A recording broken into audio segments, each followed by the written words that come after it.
Welcome to Dobby's Repairs. I'm Dobby the Fixing Elf, and this is what's in my toolbox, the series where I show you the tools I use to repair cars and fix things. So let's find out what's in my toolbox today.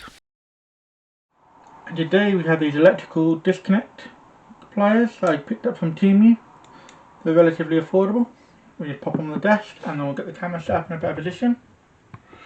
Also, I've changed the lighting, so you'll have to let me know what you think of that, see if it's not a bit brighter and a bit easier to see about all the flicker we had before.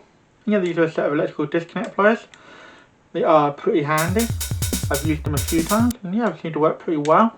I've got some footage of them in action, I'll show you that in a minute, hopefully anyway. But just to let you know, they are around 8 inches long or 20 centimetres. And yeah, they are pretty handy little things. They've got this lovely little curved end, you can see here. We have this end for disconnecting the connectors and this end for pulling it, so you clip it down and pull it out. I haven't got a spare loose connector to show you it in the desk here, but I have got some footage that will hopefully be clear and good.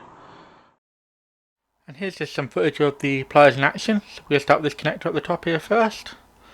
You can get a nice good grip on it and it'll help just remove it, as you can see. And you can also use these pliers to put the connectors back on as well. They're also very handy for those ones that you need to push in to push back on. That goes on really nicely. And now we're going to a slightly different location. This is underneath the car. This is a gearbox reversing switch. And again, makes a nice easy work of it. And gives you a nice easy way without pulling the wires. Before we move on to my final thoughts, I just want to have a few more words on these. They come out of the packaging really smooth, as you can tell. They work really well. I've used these on various different connectors. I haven't come across a connector they don't work on. You've seen in the last previous footage two different types of connectors. They also work quite well on injector connectors as well. So the ones with the little plastic tabs you need to press and hold, and gives you something good to grip on so you don't pull on the wires. And that's another good bonus about these, is that you don't have to pull on the wires to get the connectors off, and it gives you a firm grip thanks to these serrated teeth that don't damage the connectors too much. And this bit obviously is the bit that you use to press in. And of course, they won't work on all connectors, but on most of the ones I've used them on so far, they've worked really well. All of the ones I've used them on so far work really well.